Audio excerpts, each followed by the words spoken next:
Okay, so welcome to Modern Warfare Monday, episode 2, and this is a game I had on my file share quite a while ago, sort of towards the second or third day of having the game. So I kept it and I recorded it and completely forgot about the recording on my hard drive, so I found it and I'm going to use this for today's Modern Warfare Monday commentary. Sorry it's a bit late, I've just been bogged down with a bit of work and finally got some time to do the commentary for this, which is only going to be basic. I don't really have any major things to talk about, other than the fact that I personally think this game's changed in my opinion of this game's changed over the past 2 weeks of playing it,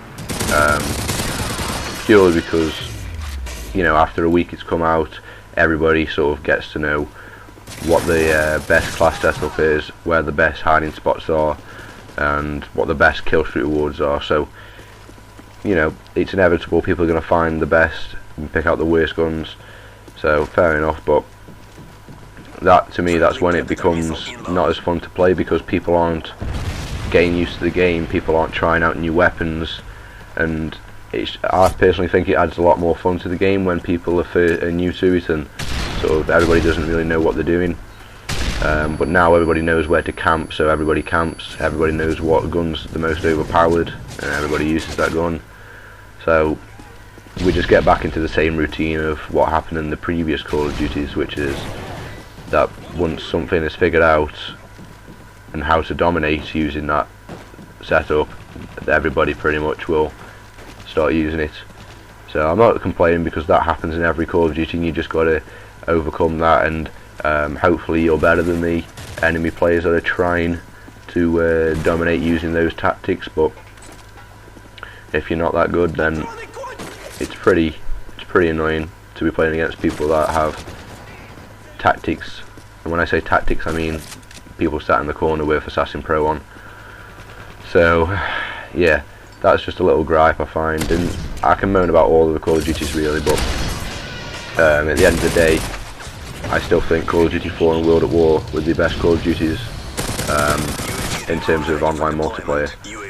So I am looking forward to the next Call of Duty, which will hopefully be the Treyarch sequel. I think there's some rumours about it now, but I'm not going to get super excited and hyped up about it, because there's no point. This has only just come out, so I do look forward to hearing some rumours or information about that. But for now, Modern Warfare 3 will do. I recently picked up Halo Anniversary, so I'm currently playing that one. I'm sick of this. So yeah, and I've got a Skulls location guide coming out soon, hopefully in the next day or two. Just playing through on the campaign with a friend of mine, so just documenting all these skulls down.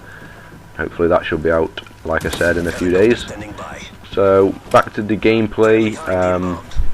This is the only game I seem to have done well with the Scar L, which is really weird, because usually a gun doesn't just sort of go on and off each game. You find a gun you're good with and you sort of use that through until you get bored of using it. But I don't know, the Scar seemed to be on my side this game, and I don't think I've really had a good game or a better game than this with using the Scar since. So but my favourite weapon by far is definitely the M4, and thankfully that's the weapon you start out with. Really enjoyed. I got grip and silencer on it, and that's my favourite class. The gun's really powerful, which it should be really for a gun that's given to you instantly, because if you come across enemies and you've got a underpowered weapon or a severely underpowered weapon, then you're not gonna get very far anytime soon. So you can see on my secondary I have the MP9s on akimbo, and they are just a beast. I've heard people using the FMGs, I think they are, on akimbo, and I've seen a lot of people running around raping with them. So akimbo machine pistols seem to be the way forward for a secondary. attachment.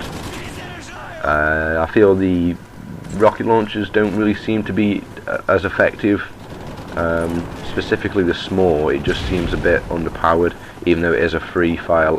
It's the only free fire missile launcher, so I will probably stick the javelin on because I am the person who takes down enemy equipment to benefit our team and to put their team at a disadvantage or back to a disadvantage that they were at. So I do try, but when I have the small on, it just seems to do next to nothing. So I will probably be putting the javelin on to take out those enemy equipment. So yeah, coming to the end of this gameplay, I have no idea what my score was, but all I know is it was a pretty decent game for me because I was using the Scar L and I don't usually have decent games. But so yeah, that concludes it for Modern Warfare Monday episode 2.